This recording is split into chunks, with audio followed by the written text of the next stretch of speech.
Well, Harry and Meghan's Netflix series, released to the world this morning, is packed with, well, not really revelations, are they? It's sort of rehashed old revelations with a new twist. It's competitive cities around the world, and you're in charge of it.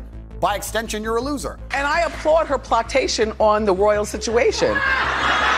I'm leaning into her victimhood. I think it's great. I love her. I think her podcast where she talks about how she's a victim every day is amazing. Cause she's complaining, I'm like, what the she talking about? Oprah, they're so racist. Here are some of the celebrities who have bashed Meghan Markle publicly, and in some cases they had straight up mean things to say about her. There's Piers Morgan. Now, before her marriage to Prince Harry, Piers Morgan had only positive things to say about Meghan Markle and even referred to her as his friend. However, their relationship took a turn after the wedding, where Piers Morgan expressed his feelings in the Daily Mail that he wasn't invited, and he just felt really bad about that. You're currently plunging into our monarchy over here. And then after that, you know, he was seen mocking Meghan's feminist values, which he previously praised. Just bear that in mind when you watch it. Did you get that one? And he accused Meghan Markle of being a social climber, and he called her interview with Oprah Winfrey disgusting on Good Morning Britain, and suggested that their friendship actually took a dip, like it got sour due to her relationship with Prince Harry. Also, in an interview with Piers Morgan, influencer and entrepreneur Andrew Tate voiced his views about Meghan Markle, and this is what he had to say. Something like the British royal family, which has been around for a very long time. In an age-old tradition, one of the things holding the UK together. To sit and insult it is going to upset a lot of people. You have to be prepared for that backlash. You can't say, I've done things that upset people, but it's nothing to do with what I've done. It's purely because of my skin color. Also, former US President Donald Trump had some words about Meghan Markle. But somebody else who's not coming, of course, is Meghan. Meghan is not coming. He was openly vocal about his views on Meghan Markle, expressing that he found her disrespectful, especially to the Queen Elizabeth. She has been very disrespectful to the Queen, frankly. And he declared that he was not a fan of hers. During a conversation with Nigel Farage, he stated this, and I quote, "I think she's very disrespectful to the royal family and most importantly to the Queen." You cannot be disrespectful to her. There's also daytime talk show host Wendy Williams. She expressed her opinions to her viewers, suggesting that Meghan will come to regret cutting off her father, Thomas, from seeing his two grandchildren. I really do like them, but her, there's something about her.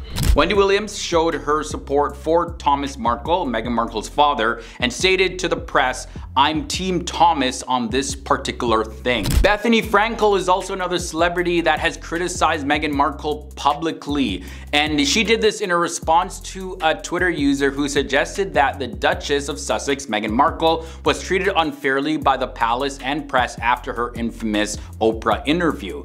But Bethany Frankel, she tweeted this: "Crimea River, the plight of being a game show host, fairly unknown actress, to suffering in a palace with tiaras and seven-figure weddings for 2 whole years, to being a household name. This isn't the way to generate less press and cannot be filed under the guise of wanting privacy to prevent a repeat of previous events." And this comment alluded to Princess Diana's tragic story. Also, there's Candace Owens. She's another American talk show host and political commentator who also joined the criticism towards Meghan and Harry, expressing her opinions on Twitter. You too can be a victim, and that is what I have learned. Candace Owens, she shared her perspective on Meghan and Harry's decisions to leave the royal family and move to the US, and she stated this: "Isolating an individual away from their family and friends using threats to get what you want, these are classic signs of an emotionally abusive relationship, but we are supposed to suspend rationality because racism?" Blah, blah, blah. Everything's kindergarten. How are you feeling? Are you happy? Then Candace further added, "Dear Harry, Meghan is not the victim. You are." And finally, here we have Chris Rock. So during his Netflix stand-up comedy special titled Chris Rock's Selective Outrage, comedian Chris Rock, he shared his perspective on Meghan Markle's revelations about concerns over Archie's skin color. They're so racist. They wanted to know how brown the baby's gonna be. I'm like, That's not racist. That was her unborn son at the time during her interview with Oprah. Chris Rock, he said this in his special. That's not racist. Cause even black people wanna know how brown the baby gonna be. He then continued by saying, everybody trying to be a victim. Meghan Markle seems like a nice lady, just complaining. I was like, didn't she hit the light skin lottery? that was a greatest night in the history of television. And in addition to that, Chris Rock stated that Meghan Markle, like, she must have been aware, she knew what she was getting into when she decided to marry into the royal family. Like, they have a history of being quote unquote racists. He said it jokingly in his stand-up routine, but some people said that, you know, this is a lot more true than it is false. Katy Perry slams Meghan Markle. They come off like such whiny I got it. Today, The Sun said Jeremy Clarkson had asked them to take down his column about Meghan Markle. Here are even more celebrities who have bashed Meghan Markle publicly. There was Sharon Osbourne. Now, during an interview on Piers Morgan's Uncensored, Sharon Osbourne actually criticized Harry and Meghan's docuseries. It's trash.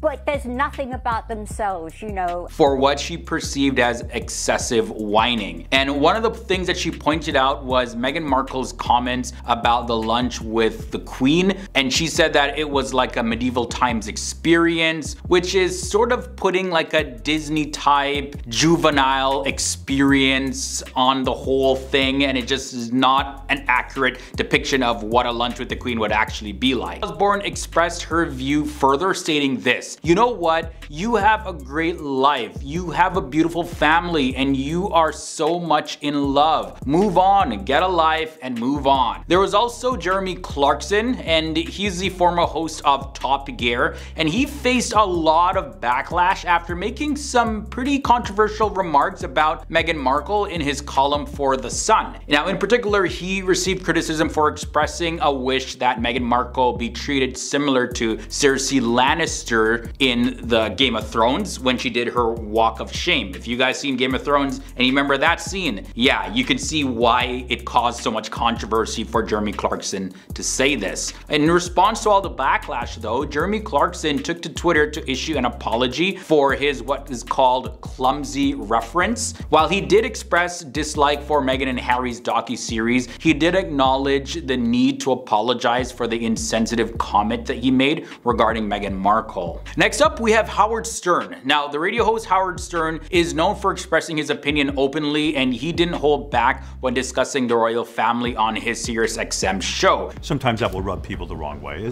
you know, that's my whole career. And this is what he had to say. It's been painful. They come off like such whiny I gotta tell you, man, I just don't get it. Howard Stern acknowledged Prince Harry's frustration with the monarchy due to how they treated his mother, Princess Diana, and he stated this: I get Prince Harry being off at the monarchy for his mother, so you got my empathy there. But Jesus Christ, when those two start whining about wow, wow, wow, and they don't like me, and Meghan wants to be beloved in this country, but man, oh man.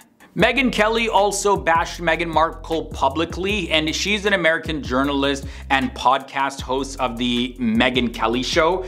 She's definitely no stranger for expressing her criticism of Meghan Markle. Like to Oprah, and on Spotify, and in New York Magazine, and in a memoir, and, well, you get the point. She had labeled a docuseries about Meghan and Harry as uninspiring and insufferable, going as far as calling it a straight-up insult.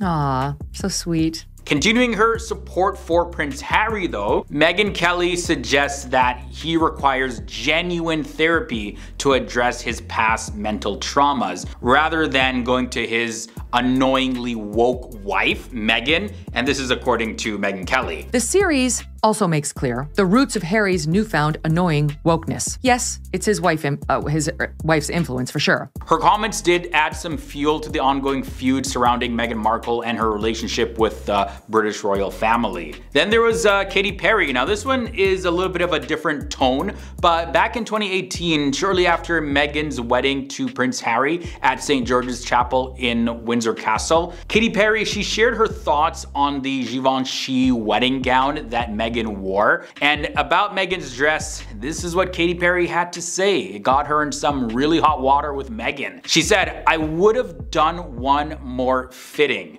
And she said this actually before praising the Alexander McQueen dress that Princess Kate Middleton wore when she got married to William back in 2011. But Katy Perry took things a little bit further when she added this comment. "Kate won. I'm sorry. I'm never not gonna tell the truth. One more fitting, but I love you." And currently, it's reported that Meghan Markle is holding a huge grudge against Katy Perry due to these wedding dress comments. Samantha is suing Meghan for defamation based on demonstrably false and malicious statements made to a worldwide audience. My half-sister, who I hadn't seen for over a decade, and that was only for a day and a half, suddenly it felt like she was everywhere. Meghan Markle is getting sued by her half-sister Samantha Markle, and this is all based on Meghan trying to destroy her image and lie about her. I don't know your middle name. I don't know your birthday. You're telling these people that you raised me and you've coined me Princess Pushy? That's right, Meghan Markle is once again set to engage in a legal dispute with her half-sister, Samantha Markle, who recently disclosed her intention to sue Meghan for libel.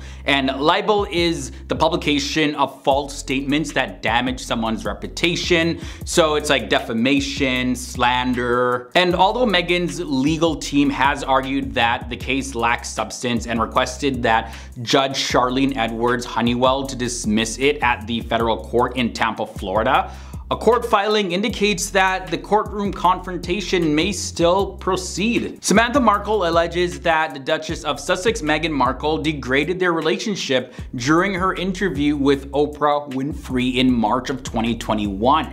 And according to Samantha Markle, Meghan made defamatory remarks during her interview with Oprah, including statements such as this. I grew up as an only child, which everyone who grew up around me knows. And I wished I had siblings. I would have loved to have had siblings. Samantha's like, okay, like, I'm your half sibling.